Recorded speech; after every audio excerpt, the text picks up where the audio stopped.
오늘 우리가 함께 볼 하나님의 말씀은 시편 51편 17절 한 절입니다. 시편 51편 17절입니다.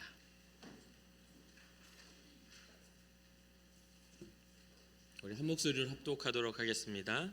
하나님께서 구하시는 제사는 상한 심령이라.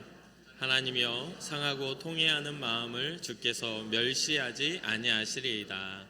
아멘. 아멘. 오늘 제가 여러분과 나누고 싶은 이 이야기는 저의 삶에도 큰 영향을 끼친 다윗에 대한 이야기이기도 합니다. 이스라엘의 가장 위대한 왕이었고 또 다윗의 자손 예수 그리스도의 세계의 그런 하나의 역사의 흐름에 그런 기록되어 있는 믿음의 계보를 기록하는 사람이기도 하죠. 그래서 이 말씀을 통해서 우리가 하나님 앞에 어떻게 살아가야 하고 어떠한 신앙의 자세를 가져야 하는지를 좀 살펴볼 수 있는 그런 시간이 되었으면 좋겠습니다. 누구든지 삶에서는 어떤 실수나 후회되는 일이 생기기 마련입니다. 또 그런 경험들이 어떤 이에게는 그 경중에 따라서 평생 동안 이 실수나 후회되는 일이 상처가 돼서 따라다니는 그런 일도 있을 수 있고 또 그냥 쉽게 잊어버리고 또 별거 아닌 것으로 치부되는 그런 경우도 있습니다. 어렸을 때부터 저는 이제 약간 이 그런 실수나 후회되는 일들이 좀 많기도 했지만 기질적으로 피해 의식도 굉장히 많았던 것 같아요.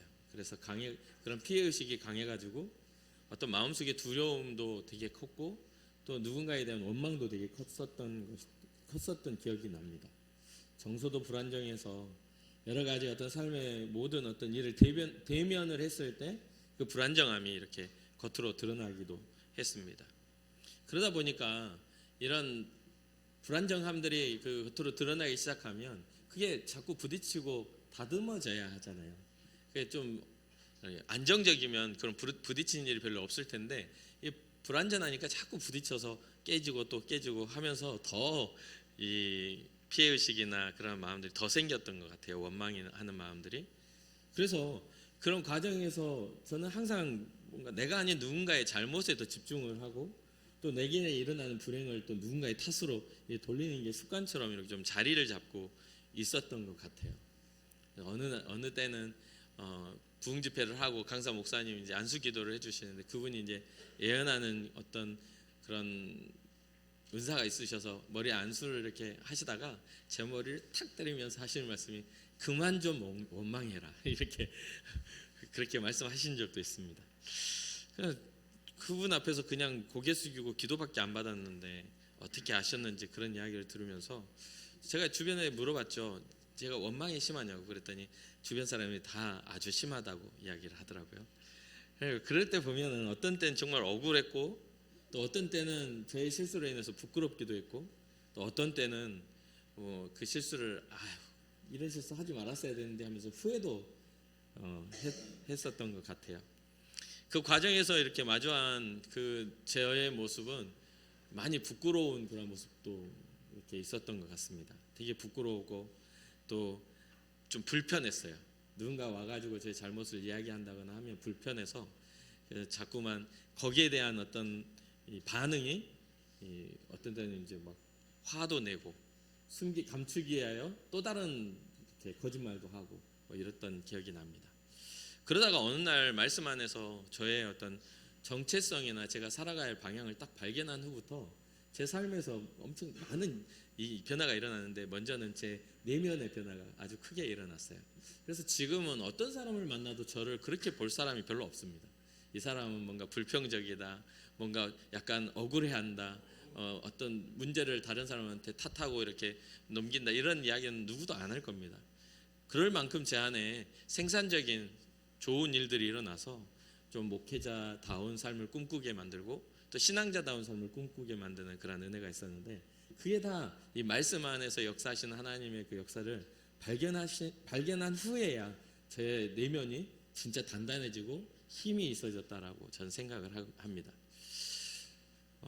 어떤 잘못을 딱 이렇게 대면했을 때 참 누군가 와서 그런 것들을 이야기하면 불편합니다. 그게 다른 사람의 이야기는 쉬운데 내 이야기가 됐을 때는 되게 어려워요.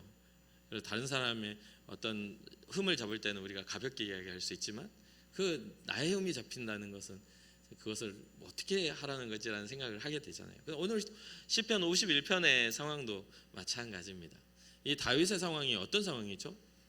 이 시편 51편은 다윗이 자기의 충신 우리아의 아내 밧세바를 범한 후에 그 시간이 지나서 예언자 나단이 다윗의 잘못을 지적하러 와가지고 그 찾아왔을 때 뉘우치고 지은 시다, 이렇게 이제 기록이 되어 있습니다. 그렇다 보니까 이 사무엘하 12장에 이 찾아온 내용이 기록이 되어 있거든요. 나단이 다윗을 찾아와서 이 상황들이 진행이 되면서 거기서 하나님 앞에 용서함을 받는 다윗의 모습이 아주 짤막하게 기록이 되어 있는데, 그 배경이 용서함을 받을 수 있었던 배경이 무엇이었는지가 이 시편 51편에 나와 있는 것이죠. 자, 사무엘하 12장의 내용을 좀 제가 말씀을 드릴게요. 하나님이 예언자 나단에게 다윗에게 찾아가가지고 다윗에게 이야기를 경고를 해라라고 하는데, 나단이 찾아와서 한편의 이야기를 합니다. 그 이야기의 내용은 제가 말씀드리면, 왕이시여 한 성읍에 두 사람이 있는데 한 사람은 부하고 한 사람은 가난합니다. 부자인 사람은 양과 소가 심이 많지만 가난한 사람은 아무것도 없고 자기가 사서 기르는 작은 암양 새끼 한 마리뿐입니다. 그 암양 새끼는 그 가난한 사람의 자식과 함께 자라며 그가 먹는 것을 먹으며 그의 잔으로 마시며 그의 품에 누움으로 그 가난한 사람에게는 딸처럼 되었습니다. 그러다가 어떤 행인이 부자의 집에 찾아옵니다. 그 부자는 자기에게 온 행인을 위해 자기의 양과 소를 아까워해서 잡지 않고 가난한 사람이 가진 한 마리의 암양 새끼를 빼앗아다가 자기의 온 사람을 위하여 잡았습니다 라고 이렇게 이야기를 해요. 그러니까 다윗이 이 이야기를 듣고서 굉장히 화가 난 거예요. 그러면서 나단에게 말하죠. 하나님의 살아계심을 두고 맹세하노니 이 일을 행한 그 사람은 마땅히 죽을 자다 라고 하면서 아주 분노를 일으킵니다. 그가 불쌍히 여기지 아니하고 이런 일을 행하였으니 그 양 새끼를 4배나 갚아 주어야 하리라 합니다. 그때 나단이 이야기하죠. 그 부자가 바로 당신입니다 라고 이야기를 합니다. 정말 불편한 진실이죠. 엄청 열받아가지고 막 죽을 자라고 했는데 그게 바로 당신이지 않습니까? 라고 하니까요. 그러면서 나단이 이렇게 이야기하죠. 이스라엘의 하나님 여호와께서 이와 같이 이르시기를 내가 너를 이스라엘 왕으로 기름 붓기 위하여 너를 사울의 손에서 구원하고 내 주인의 집을 내게 주고 내 주인의 아내들을 품에 두고 이스라엘과 유다 족속을 내게 맡겼느니라. 만약 이것도 부족했다면 내가 너에게 이것저것 더 주었을 건데 라고 이야기합니다. 성경의 내용 그대로입니다. 이것도 네가 부족하게 여겼다면 내가 더 줬을 텐데 라고. 그런데 어찌하여 네가 여호와의 말씀을 업신여기고 나 보기에 악한 일을 행했느냐. 그러니까 다윗이 누리고 있는 그런 복과 은혜들이 있는데도 그걸 감사하지도 못하고 오히려 남의 작은 그 우리아의 아내 밧세바, 그가 정말 충성된 그런 장군임에도 불구하고 그 하나를 빼앗아서 자기가 했다는 거죠. 그러면서 네가 칼로 햇사람 우리아를 치되 암몬 자손의 칼로 죽이고 살인교사를 해서 우리아를 죽여버리잖아요. 그리고 그의 아내를 빼앗아 내 아내를 삼았은즉 칼이 내 집에서 영원토록 떠나지 아니하리라 하셨습니다. 그러면서 이제 여기에 이런 말씀을 하세요. 너는 은밀히 행하였으나 나는 온 이스라엘 앞에서 백주의 이 일을 행하리라. 그러니까 뭐냐면 우리가 은밀하게 그 일을 행한다 할지라도 하나님은 그것을 알고 계시고 그것을 드러내 심판하시는 분이라는 것을 이야기하는 것이죠. 다윗은 이런 상황들을 숨기고자 했습니다. 자기의 잘못이나 자기의 그 허물을 덮기 위하여 오히려 그 남편까지도 죽이는 일들을 서슴지 않았죠. 그것을 되게 감추려고 했어요. 그러나 하나님은 그것을 알고 계셔서 그것을 나단을 통해서 깨닫게 경고하시는 그런 모습이죠. 우리는 겉으로 드러나지 않는 죄에 대해서는 그게 죄가 아닌 줄 착각하는 경향이 있습니다. 죄가 드러나지 않으면 감춰지기 때문에 그게 죄 아닌 것처럼 우리는 살아가지만 하나님은 감춰진 것까지 알고 계시며 결국에 하나님의 심판 앞에서는 드러나게 되는 것임을 우리는 잊지 말아야 되겠습니다. 사무엘하 12장 13절과 14절에 다윗이 나단에게 여호와께 내가 범죄하였노라 하매 나단이 다윗에게 말하되 여호와께서도 당신의 죄를 사하셨나니, 이 부분이 한 줄로 나와요. 여호와께서 당신의 죄를 사하셨나니. 이게 너무 간단하게 이게 용서받은 것 같은 그런 느낌이 들잖아요. 근데 이 죄의 용서의 배경이 바로 오늘 시편 51편이라는 거죠. 그냥 짤막하게 나단은 용서하셨다라고 하는 거지만, 이 용서를 받은 다윗의 심정이 어떠했는지가, 어떠한 마음으로 주님 앞에 회개하였는지가 이 시편 51편에 나오고 있는 거예요. 중심을 아시는 하나님이 다윗을 용서하신 그 배경 말입니다. 당신의 죄를 사하셨나니 당신이 죽지 아니하려니와 이 일로 말미암아 여호와의 원수가 크게 비방할 거리를 얻게 하였으니. 정말 다윗이 잘못한 것 때문에 하나님을 대적하여 일어난 원수들이 비방할 거리를 얻게 되었다는 거예요. 그러니까 우리가 믿음의 사람으로 온전히 살지 못하면 우리 예수 믿는 사람들 때문에 하나님의 이름이, 예수 그리스도의 그 놀라운 그 십자가가 비방을 받는다는 거예요. 그러니까 오늘날에 왜 교회가 손가락질을 당합니까? 이중적 사고를 가진 교회 신앙자들이 세상에서는 악을 행하고 교회에서는 대가를 지불하듯이 신앙생활을 하는 것 때문에 일어나는 거 아니겠습니까? 예전에 투캅스의 그 안성기가 그런 부정한 경찰로 살면서 그 회개하는 것 같은 거짓 눈물을 흘리는 그런 것들이 묘사됐었잖아요. 그러한 것처럼 오늘날 기독교인들의 어떤 이중성이 다윗의 지금 범죄처럼 일어나고 있기 때문에 중심을 보시는 하나님은 다윗에 대해서 경고하는 것이죠. 그래서 여호와의 원수가 크게 비방할 거리를 얻게 하였으니 당신의 낳은 아이가 반드시 죽으리라, 이렇게 죽으리라라고 이렇게 선언을 하죠. 그때부터 이 다윗이 금식을 하며 엎드려 기도를 합니다. 엄청 슬퍼하며 기도를 해요. 근데 이 다윗이 낳은 아이가 어떤 아이죠? 지금 말하고 있는 아이는 바세바를 통해서 태어난 아이예요. 그러면 시간이 어떻게 지나간 거예요? 뱃속에 몇 달이 있죠? 10달이 있는 거예요. 우리아가 죽고 그런 부분들 상황에서 10달이 지난 후에 지금 그러한 선언이 일어난 겁니다. 그리고 어떻게 돼요? 그 아이는 7일 만에 죽고 말죠. 시간적인 개념이 이렇게 쭉 지나가는데 우리는 시간이 지나고 누군가가 들춰내지 않으면 그게 사라지고 없어진 것처럼 여기지만, 하나님이 우리의 인생을 부르실 때 어떠한 시간적인 개념의 요소가 아니라 우리가 하나님의 시간은 우리랑 달라서 그것이 찰나와 같은 시간인 거잖아요. 다 낱낱이 알고 계시고 기록하시고 우리에게 물으실 거라는 것이죠. 그러면 이것에서 우리가 벗어나기 위해서는 어떤 상황이 있어야 돼요? 이 죄를 용서받아야 하는 것입니다. 다시 기억지 않으셔야 돼요. 하나님이 기억하지 않는 그런, 우리가 하나님 앞에 부름받은 구원받은 백성들이 될 때 우리는 심판대 앞에 설 자들이 아니라 하나님의 구원의 영광에 설 자들이 되어질 때 이게 가능한 일이죠. 게다가 다윗은 누구도 죄를 물어볼 수 없는 사람입니다.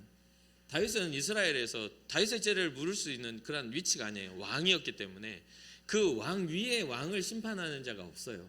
현재 이것을 경고하러 온 나단도 이거 경고하러 왔는데 우리아 처리하듯이 네가 나한테 그런 이야기를 해? 감히 나한테? 라고 만약에 하나님 경외하는 마음이 아니라 그냥 자기에게 불편하게 사람을 감추려고 했더니 드러내는 그런 존재로 깨달아서 불편하게 생각했다면 제거해버리면 말 일이잖아요. 그런데 다윗은 이러한 상황 속에 두 가지의 선택지 안에서 이 나단 선지자에 대한 그런 어떤 원망을, 자기의 잘못된 원망을 나단에게 전가시키지 않고, 아까 제가 말씀드렸던 어떤 내 잘못을 억울하게 생각하고 불평하고 원망을 전가시키지 않고 다윗은 회개하는 것을 선택했다라는 거죠. 그래서 오늘 시편 51편 1절에 보면 두 가지의 모습으로 이 다윗이 하나님께 노래를 시작하는 걸 보게 돼요. 그건 뭐냐면 첫 번째, 주님의 인자하심을 따라 은혜를 베풀어 주십시오. 주님의 인자하심을 따라 은혜를 베풀어 주시길 원합니다. 그러면 이게 보통 우리가 주님의 인자하심을 어떻게 표현하죠? 주의 인자하심이 생명보다 나음으로 이렇게 찬양도 하잖아요. 근데 이것을 주의 인자하심이라는 것들을 우리가 더 쉽게 이렇게 해석을 하려면 세번역에서는 이렇게 나와요. 주님의 한결같은 사랑으로 내게 자비를 베풀어 주십시오. 인자하심을 한결같은 사랑이라고 이야기하고 있어요. 그러면 무엇입니까? 예수 그리스도가 이 땅에 오셔서 십자가를 지시고 우리에게 그 인자하심을 나타낸 것도 하나님의 한결같은 사랑을 우리에게 보여주심으로 우리의 죄를 해결하셨다라는 뜻이 되는 거잖아요. 어렵지 않아요. 그리고 두 번째는 뭐라고 하냐면 주님의 죄의 많은 긍휼을 따라 내 죄악을 지워 주십시오. 주님의 긍휼하심을 따라 내 죄악을 지워. 긍휼이라는 것은 불쌍히 여기는 마음이거든요. 어떻게 보면 자비라고도 비슷하게 이렇게 표현을 하죠. 근데 이 긍휼은 단순하게 불쌍하게 여기는 마음에서만 끝난 게 아니라 그게 현실에서 그 용서로 나타날 때 긍휼이라고 해요. 손을 내밀어 그의 손을 붙잡아 일으켜 주는 것을 자비하다라고 말하는 거예요. 그냥 불쌍하게 여기고 지나가는 게 아니라 성경은 이 직접 그것에 대해 손을 내밀어 그것을 행하는 자들을 긍휼과 자비를 가졌다라고 이야기해요. 하나님은 그냥 우리를 구원하시겠다라는 생각만 가지신 분이 아니라 수천 년 동안 우리를 구원하시기 위한 그 믿음의 계보를 이어오셔서 예수 그리스도를 직접 그 모든 권리, 하늘의 보좌를 내려놓고 이 땅에 오셔서 우리를 위해 희생하며 죽음을 통해 죄를 사하시는 그런 진정한 긍휼을 우리에게 베풀어 주신 분이라는 거죠. 하나님은 바로 그런 하나님이에요. 그래서 이 다윗은 말하고 있어요. 주의 많은 긍휼이 있으시지 않습니까? 그럼 결과가 어떻게 돼요? 그 긍휼을 따라 내 죄악을 지워주십시오. 그래 여기서 말하고 있는 이 죄악이라고 하는 이 단어 안에는 우리가 보면 이 죄악이라는 게 어떤 큰 잘못 그런 도덕적인 나단이 경고한 그 일에 대한 것을 빗대어 말한 경고도 그 안에 들어가지만 이 다윗은 자기의 신앙의 무너짐을 통해 부정한 삶을 살게 된 하나님을 향한 반역을 지금 이야기하고 있어요. 전반적인 흐름이 대적에게 꺼리를 준 것, 하나님을 섬기는 자로서 하나님 앞에서 그 거룩한 군대를 꿈꿨던 다윗, 골리앗 앞에 섰을 때 너는 칼과 단창으로 내게 나오지만 나는 만군의 여호와의 이름으로 너에게 간다라고 했던 그런 신앙의 고백이 흐트러져 버리는 다윗, 자기는 이 죄가 하나님을 향한 반역이라고 생각한 것이죠. 그래서 세번역에서는 이렇게 이야기합니다. 주님의 크신 긍휼을 베푸시어 내 반역죄를 없애주십시오. 하나님을 향해 무너졌던 내 신앙의 반역을, 내 신앙의 죄를 주님 용서해 주시기를 원합니다. 그러면서 내 죄악을 말끔하게 씻어주시고 내 죄를 깨끗이 없애 주십시오라고 이야기를 해요. 세번역의 3절에는 나의 반역을 내가 잘 알고 있습니다. 내가 지은 죄가 언제나 나를 괴롭게 합니다. 고발합니다 라고 이야기를 해요. 그러면서 나의 죄를 용서하실 분은 주님밖에 없다라고 이야기합니다. 오늘 본문 51편에 시편 51편의 4절에 주께서 말씀하실 때 의로우시다 하고 주께서 심판하실 때 순전하시다 하십니다. 그러니까 이게 무슨 뜻이죠? 주님의 판결은 옳고 또 주님의 심판은 정당하다라는 것을 이야기하는 거죠. 결국 다윗은 왕이기에 자기를 심판할 자가 아무도 없다고 생각하는 교만 안에 있을 수 있겠지만 다윗에게는 진정한 왕은 누구였어요? 하나님이셨다라는 거예요. 자기가 최고의 위치에 있다라고 여기지 않고 나의 삶에 나의 이 모든 것 위에 하나님이 계시다라는 하나님을 경외하는 마음이 있었던 것이죠. 도덕적으로는 다윗이 큰 잘못을 했어요. 누군가를 살인묘사하는 우리아를 죽이는 그런 어떤 권력자의 횡포를 부렸고 또 누구 한 여인의 인생을 망치는 그런 어떤 강간범이었죠. 그런데 그런 부분들에 있어서 하나님은 옳다 하지 않으세요. 절대로 그것에 대해서 간과하지 않으시는 분이에요. 그런데 인생 중에 죄 없는 사람이 어디 있겠냐 말이에요. 모든 사람은 죄를 범하여서 하나님의 영광에 이르지 못한 상태예요. 인생 중에 죄 없는 사람은 아무도 없어요. 그러면 그 죄를 그냥 그 경중에 따라서 그 죄를 판단하시는가요? 아니요. 믿음에 따라 하나님은 회복하신다라는 거죠. 그래서 다윗은 이러한 51편에 이러한 말을 합니다. 하나님, 내 속에 정한 마음을 창조해 주십시오. 내 안에 정직한 영을 새롭게 하게 해 주십시오. 이렇게 새롭게 해달라는 하나님에 대한 요청이 일어납니다. 왜냐하면 진정 우리의 삶의 진짜 변화는, 진짜 우리의 삶의 진짜 구원은 우리 스스로가 서로를 바라보면서 괜찮아라고 하는 위로에 있지 않고 우리의 인생을 구원하실 그 주권이 하나님께 있다라는 것을 다윗은 알고 있었습니다. 그러면서 나를 주님 앞에서 쫓아내지 마시며 11절에 보면 그렇게 기록해요. 나를 주님 앞에서 쫓아내지 마십시오. 그리고 내게서 주님의 성령을 거두어 가지 마십시오. 사랑하는 성도 여러분, 여러분들의 삶이 주님의 성령에 감동된 삶을 살기를 주님의 이름으로 축복합니다. 그리고 여러분들의 삶의 흔적들이나 여러분들의 삶의 그런 모든 걸음걸이가 주님이 기뻐하시는 걸음을 걷기를 주님의 이름으로 축복합니다.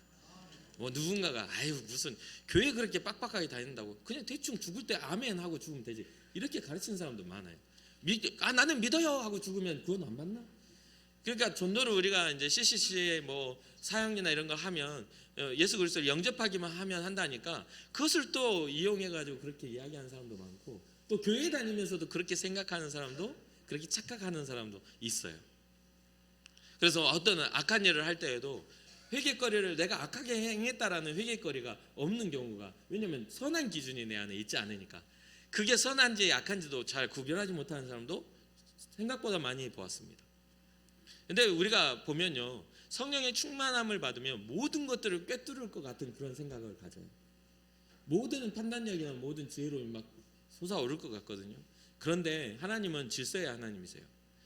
신령한 것을 가르쳐 주시고 그 길을 이끌어 가시지만 그런 모든 과정 속에서 우리를 깨닫게 하시고 성숙하게 하시는 하나님이시라는 걸 잊지 말아야 돼요.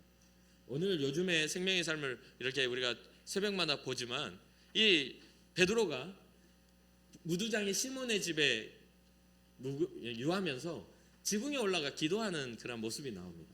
이게 사울, 그러니까 전도자 바울이 사울이었을 때 이 교회를 핍박하고 잔멸하는 내용들이 쭉 나오다가 갑자기 베드로의 이야기로 착 상황이 전환이 되거든요. 근데 베드로가 거기에서 막 병을 고치고 죽은 자를 살리고 막 이런 기적적인 일들을 일으킨 다음에, 성령이 하시는 일이잖아요.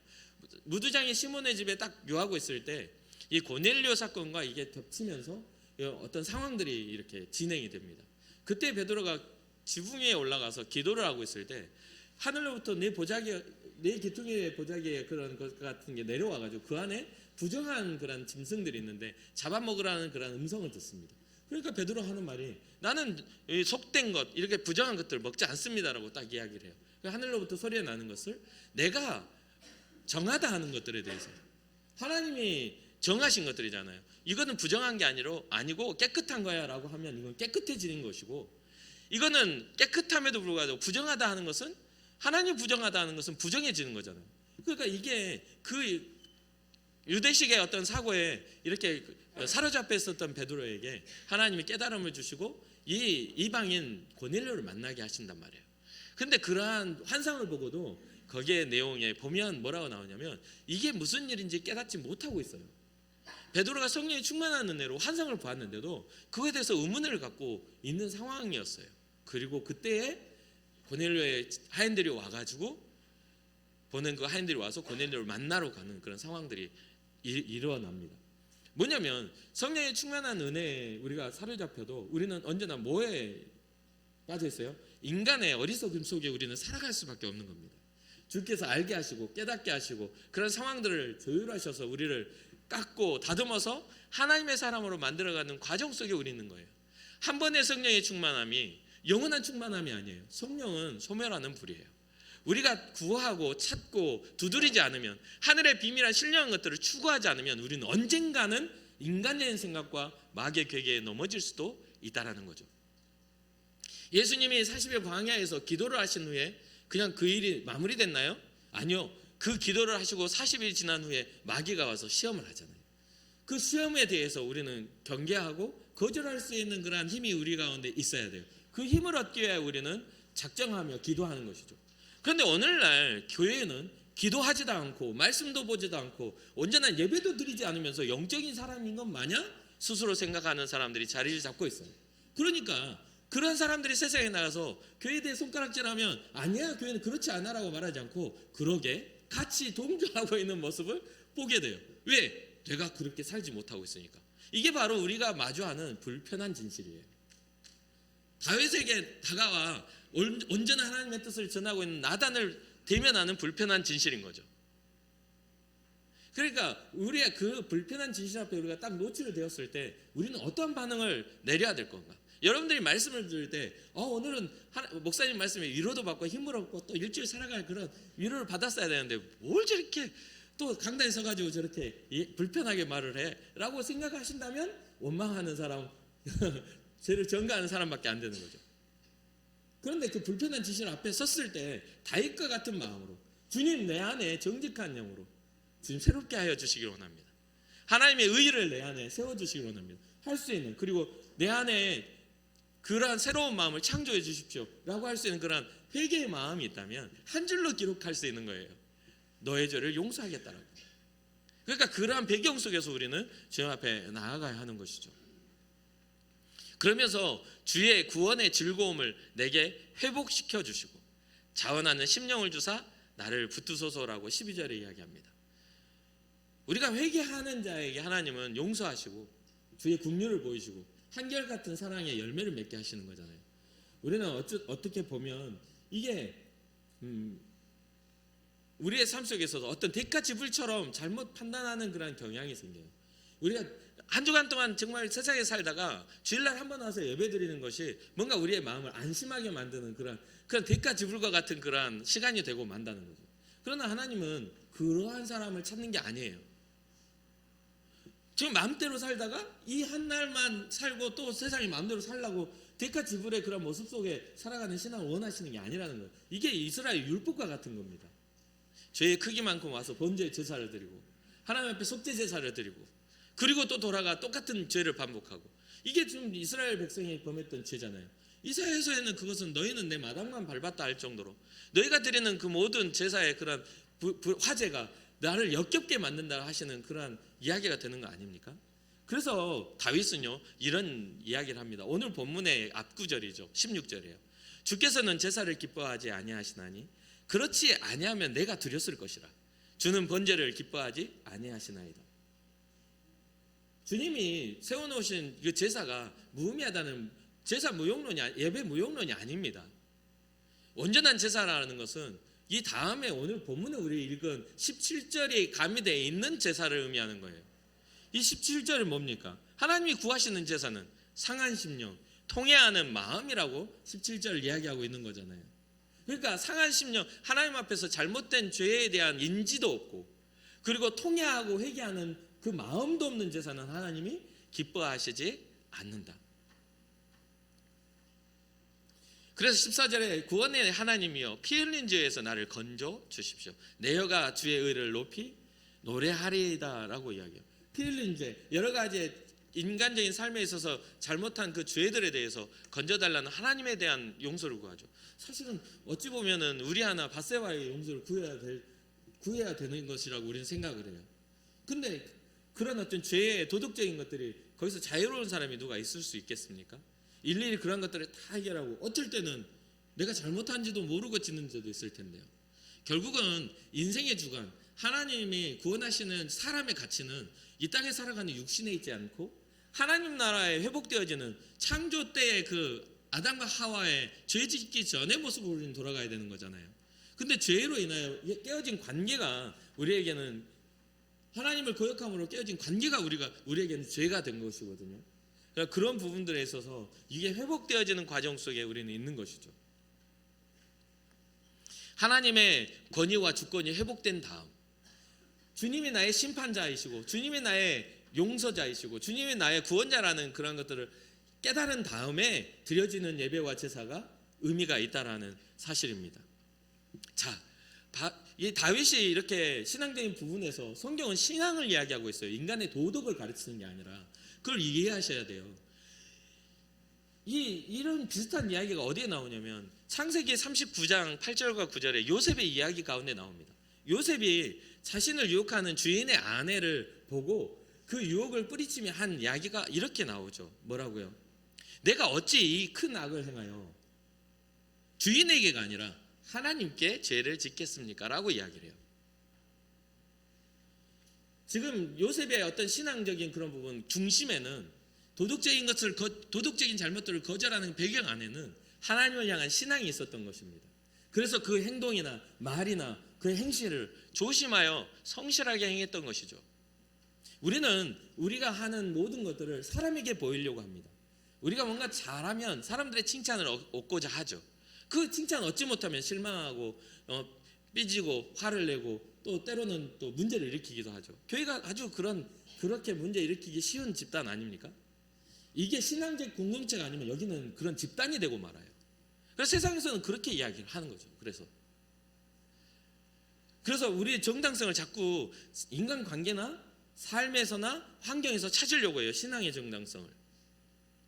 그런데 그러한 부분들에서 우리는 우리의 신앙적 관점을 돌이켜서 하나님을 바라볼 줄 아는 그 이후로 우리는 세상의 믿음의 공동체를 이루어야 돼요. 하나님이 없는 공동체는 그냥 삶의 공동체일 뿐입니다. 제가 여기 와가지고 이 이야기를 진짜 너무 자주로 하고 있어요. 계속 저의 생각 속에는 교회란 그런 것이라고 생각을 하는 거죠. 우리가 평생 추구해야 될 것이 우리의 신앙은 하나님께 속해야 돼요. 사람에게 속해서는 안 돼요. 우리를 구원하실 이는 하나님이심을 꼭 잊지 마시길 바랍니다. 그래서 때때로는 교회가 잘못된 명제를 가지고 한마음이 되는 경우도 봤어요. 이건 분명히 신앙이 아니고 각자의 입장인데 왜 저렇게 하나로 뭉쳐가지고 정말 교회에 문제를 일으킬까? 별것도 아닌 걸 가지고 별거인 것처럼 서로 싸우고 있는 거죠. 그러니까 그런 부분들에서 우리는 좀 자유로워져야 돼요. 우리의 그것이 신앙적인 어떤 본질이 아니라면 그냥 포기하면 됩니다. 그걸 꼭 굳이 관철시켜서 교회에 문제를 일으키고 교회가 쪼개지게 하는 것보다 아예 포기하고 없었던 일로 하는 게 훨씬 낫지 않겠습니까? 그것은 본질이 아니에요. 어떠한 것이라도 교회 안에 다툼으로 자리 잡는 것은요 본질이 아닙니다. 다툼으로 자리 잡는 건 본질이 아니에요. 그런데요 믿음의 순교로 자리 잡는 것은 본질이에요. 주를 위해 죽을 수 있어야 되는 거죠. 우리의 신앙의 선택이 주님을 위한 죽음이라면 그 길은 순교자의 길이에요. 그런데 그렇지 않고 나의 의견의 관철이라면 그건 절대 신앙은 아닙니다. 성경에 자기의 의견의 관철을 위하여 그러한 것들을 결정하는 사람은 믿음의 사람으로 평가받지 못해요. 주의 심정으로 주의 마음으로 행했던 사람들을 성경은 믿음의 사람이라고 이야기합니다. 왕인 다윗에게 찾아와서 그 잘못을 지적한 나단 또한 마찬가지 아니겠어요? 그는 생명을 걸었어요. 그 말 한마디에 자기의 목숨이 왔다 갔다 하는 겁니다. 특히 상대방의 잘못을 지적하는 것과 그 상대가 나보다 더 큰 힘을 가지고 있는 그런 상황들을 보면 더더욱 위험을 감내해야 하는 것이죠. 그런데 나단에게는 다윗 왕보다 더 높으신 누가 있었어요? 하나님이 계셨던 것이죠. 그 하나님이 계셨기에 하나님의 명령을 따라 자기의 모든 것들을 가지고 다윗에게 나아갑니다. 그래서 아까 말씀드렸던 다윗에게는 두 가지의 선택이 남아있어요. 불편한 진실 앞에 서서 나단을 제거할 것인가, 아니면 자기의 잘못을 인정하고 주님 앞에 엎드릴 것인가. 그래서 다윗은 하나님 앞에 엎드리는 것을 결정하게 되고 위대한 하나님의 사람으로 남을 수 있는 그런 은혜를 얻게 된 것이죠. 어느 날 어떤 사람이 제게 찾아왔어요. 그래서 물어봅니다. 목사님, 아니 교회에 오면 자꾸 회개하라고 강조를 하시는데 어제도 회개하고 오늘도 회개하고 또 내일도 회개해야 되고, 아니 도대체 언제까지 죄책감을 가지고 살아가야 하는 겁니까? 저한테 그렇게 물어보는 거예요. 어제 회개를 해서 오늘 아무리 생각해도 회개할 게 없다고. 여러분도 그런 생각 가지시는 분이 있을 거예요. 기도하고 앉아있으면 회개할 거 하나도 없어서 회개 한마디 안 하고 끝내고 이제 하나님하고 그냥 이렇게 끝나는 분들이 있잖아요. 근데 또 설교를 들어보면 회개해야 된다고 그렇게 이야기를 해요. 아마 저도 죽을 때까지 회개 설교하다가 죽을 수도 있어요. 근데 그때까지도 여러분 이해를 못하면, 이 회개에 대한 본질적 이해를 못하면 평생 여러분 제대로 된 회개 하나도 못하고 주님 앞에 설 수도 있어요. 이 질문에 대해서 저는 극히 공감을 합니다. 공감이 아니라 이해를 합니다. 이것을 이해할 수 있어요. 이런 질문을 하죠. 저도 그런 생각을 한 때가 있었으니까요. 하도 회개를 어렸을 때부터 강조를 많이 들으니까 어느 날은 다 컸는데 어렸을 때 엄마가 젖꼭지 문 회개를 하고 있더라고요.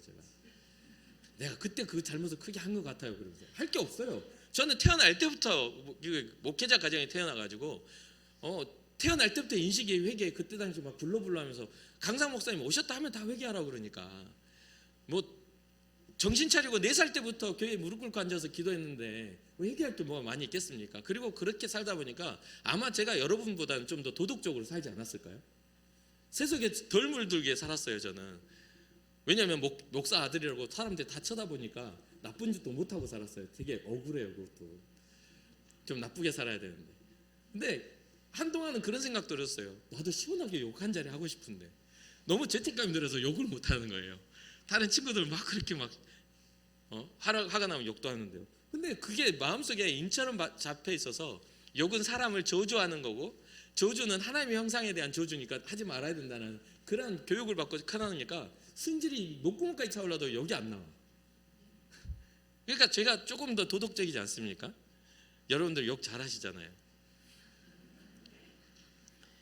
못하시는 분도 많겠지만, 그래서 이 성경이 말하고 있는 회개에 대해서는요, 도덕적인 반복적인 도덕적인 죄에 대한 것도 분명 포함되어 있습니다. 뭔가 잘못된 그런 어떤 모습들, 뭐 살인죄나 간음죄 뭐 이렇게 크게 있는 도적질이나 뭐 이런 큰 것들도 있지만 소소하게 있어요. 그러나 성경이 말하고 있는 죄를 보세요. 그 안에는 뭐가 있냐면 중심의 타락이 있어요.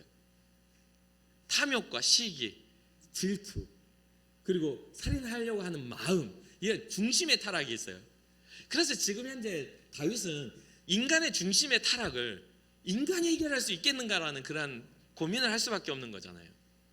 이것은 누가 바르게 세우고 변화시킬 수 있는 거죠? 사람의 인정으로 바뀌지 않아요.